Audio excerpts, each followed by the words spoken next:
De David Rothkin. Rothkin, abogado, Sí. especialista en cannabis, además es integrante del equipo Conectar Med. Bien, David, muy buenas noches, ¿cómo te va? Buenas noches, Héctor, buenas noches, Patricia, gracias por la invitación. Bueno, David, información en todo caso de principios de esta semana, la reglamentación de la ley que fue sancionada incluso este año, ¿no? Por el Senado Nacional. La 27669 es una ley que se sancionó en mayo del 2022. La agencia regulatoria comenzó a funcionar a principios de este año y lo que se publicó en el boletín oficial, que es el decreto reglamentario 405 del 2023, es el primero en empezar de a poco a dictar las reglas de juego dentro de lo que va a ser, lo que está llamado a ser la cadena productiva del cannabis. ¿Esa cadena productiva va a ser individual de cada persona o en todo caso hay una perspectiva para un desarrollo de características comerciales y de producción en masa? No, sin ninguna duda, es esta segunda teoría. La ley está llamada a que la agencia regulatoria de la industria del cáñamo y el cannabis para uso medicinal sea la que dicte las reglas y la que otorgue lo que van a ser las licencias y autorizaciones correspondientes para que se estructure toda la cadena productiva, tanto del cáñamo, que es de uso industrial, como del cannabis para uso medicinal o terapéutico. Claro, en el caso del cáñamo tenés una perspectiva para el uso del papel. Claro, porque en realidad el cultivo de cáñamo, que para el decreto reglamentario es aquel que contiene hasta un 1% de THC y es considerado no psicoactivo, no solamente que es no psicoactivo, sino que básicamente es un insumo que a través de su procesamiento se genera una fibra y a través de ella se puede fabricar papel, pero también muchísimos insumos más, como por ejemplo ladrillos y demás. Toda la parte de la industria de textil, todas las cuestiones que tienen que ver con el desarrollo de otras industrias que hasta favorecen, tengo entendido, favorecen el medio ambiente, un tema que hoy por hoy es muy importante porque a la hora de hablar de tierra, la planta de cáñamo o el cannabis en sus distintos tipos favorecen a todo lo que es el cultivo y la tierra principalmente. Sí, tal cual. Es un cultivo de fácil rotación, es una planta fuerte, noble, que se ha adaptado muy bien al suelo de nuestro país, en las distintas regiones, y que tiene algunos beneficios, como por ejemplo que genera huella de carbono negativa, entre otras cosas, así que así tal cual es, y estuviste muy bien en hacer esa referencia de que es el mismo cultivo el de la planta de cannabis, ya sea para el uso medicinal o para el cáñamo, nada más que las características de la planta propiamente dicha son diferentes, por eso sus usos van cambiando, pero el proceso es el mismo. ¿Cómo van a hacer para conseguir las semillas que den origen al desarrollo de la actividad? Mira, básicamente la ley lo que establece es cómo va a empezar a funcionar esta agencia, el ARICAME, que les acabo de contar en un principio, y las licencias que se van a otorgar se van a dividir en dos segmentos, licencias y autorizaciones. Las licencias son las que van a regular todo lo que es el mercado de la semilla, la planta y los derivados de la planta de cannabis para su uso medicinal, y las autorizaciones son para todo lo que tiene que ver con el cáñamo, como les dije, siempre teniendo en cuenta esa distinción del 1% de tetrahidrocannabinol, más conocido como THC, en la planta. Pero la estructura o la cadena productiva es básicamente la misma. Las distintas licencias o autorizaciones van abarcando todas las etapas de la cadena, ya sea la importación o el origen de la semilla, el cultivo, la cosecha, el fraccionamiento, el almacenamiento, todas las cuestiones de logística y transporte, y por último, cuáles son los productos derivados que van a llegar al mercado poco a poco, ¿no es cierto? Claro, como forma de comercialización. Por otra parte, uno entiende que en el aspecto de la comercialización se abre también un abanico de responsabilidades y de resguardo del propio Estado, ¿no?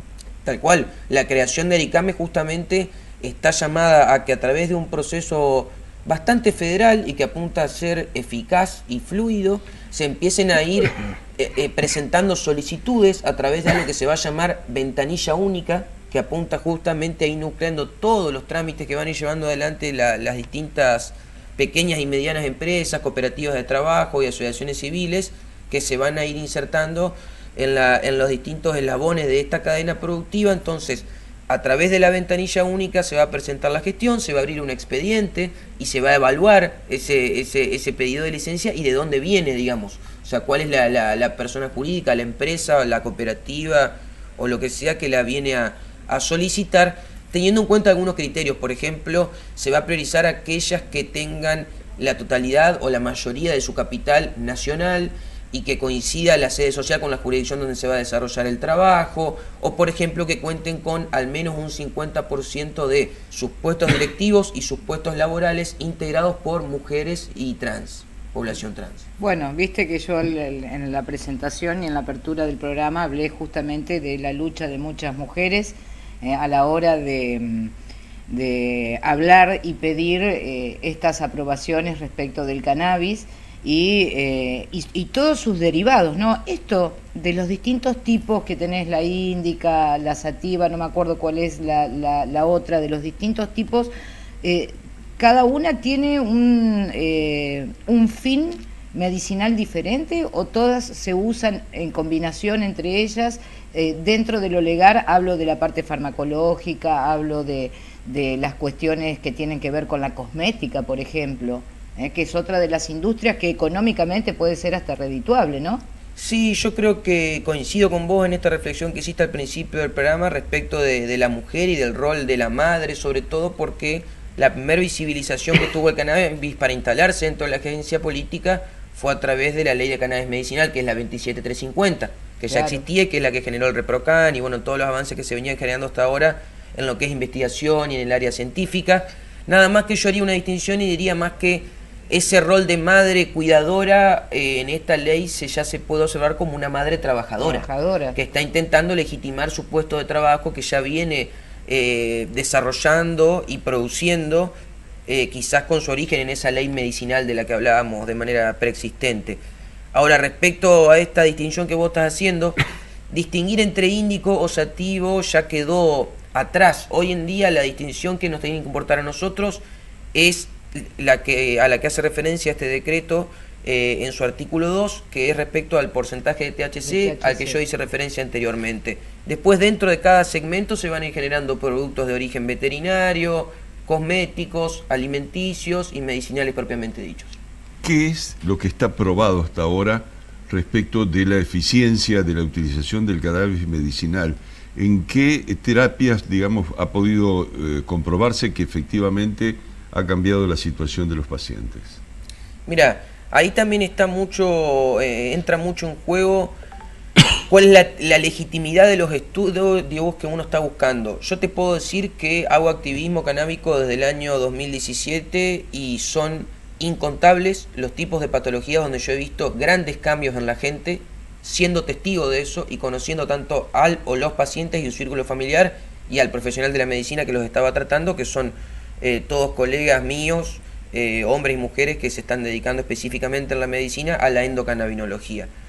De ahí en adelante hay paper y ensayos científicos más o menos desarrollados, principalmente en países como Israel o Canadá, que han avanzado un poco más rápido que nosotros en esta parte en la medicinal.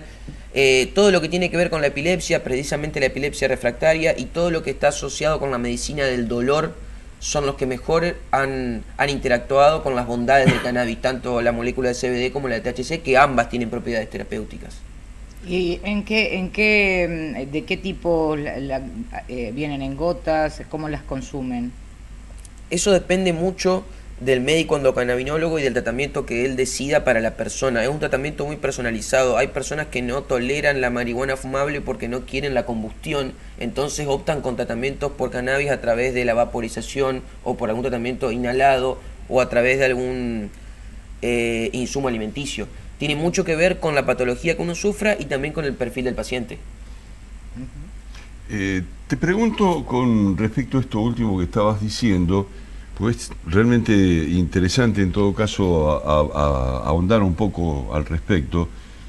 ¿Qué perspectivas hay a futuro o en el presente de poder incorporar a una masa de gente que esté trabajando en la parte sanitaria para intervenir con este tipo de recursos? Digo, salir en todo caso del pequeño núcleo que se formó en su momento en función de las necesidades a masificarlo. Yo creo que para eso es fundamental que el Estado siga profundizando los vínculos que tiene con el sector académico, que hoy está llamado a capacitar a los profesionales. En estos últimos 3 o 4 años han crecido de manera desmedida las universidades que se están vinculando con las distintas ramas del cannabis y que están generando a poco materias electivas, optativas, diplomaturas o posgrados, y de a poco capacitando a los distintos profesionales, dentro de los cuales se encuentran justamente los del sector de la salud, ¿no es cierto? Pero es fundamental que el Estado y el claustro académico se asocien con esa impronta y con ese fin y con ese objetivo, en los próximos años sobre todo. ¿Y cuáles son los desafíos de acá al mañana a la que se enfrenta todo lo que tiene que ver con el cannabis? Yo creo que para que se logre efectivamente lo que yo le llamo la reparación histórica del rubro, que es la legitimación de puestos de trabajo de personas que desarrollaban y desarrollan algún tipo de actividad en torno a la planta de cannabis, pero lo hacían en la clandestinidad, producto de la prohibición, está en que, de una vez por todas, la ley 23737, que es la ley de drogas, deje de considerar el cannabis como un estupefaciente y permita que se desarrolle toda esta cuestión con armonía, porque queramos o no, hoy el principio general sigue siendo esa ley de drogas que tiene más de 30 años y por eso sigue habiendo personas presas por plantar o por conductas asociadas al consumo de cannabis. Bien, David, te pregunto finalmente qué sucede con respecto a la dimensión de las empresas para que sean, en todo caso, rentables, como para que sean factibles desde el punto de vista de su continuidad. ¿Cuál es la unidad económica, en todo caso, que determina la actividad del cannabis? Mira, la política de Estado o la línea que quiere seguir la Argentina está orientada a priorizar cooperativas de trabajo, pequeñas y medianas empresas, asociaciones civiles y fundaciones, o sea, ONGs, y empezar a alargar de a poco algunas líneas de crédito blandas o flexibles para que éstas puedan avanzar con esta impronta que comenté anteriormente de la población, de ese 50% de integración con mujeres o diversidades, y también teniendo en cuenta que la interacción que se va a ir generando está llamada a crear una industria fuerte desde lo local, crear un producto confiable, trazable, para el día de mañana pensar en exportar y salir al mercado internacional en el futuro cercano. Bien, David, muchas gracias por tu participación. Muchas gracias a ustedes por la invitación.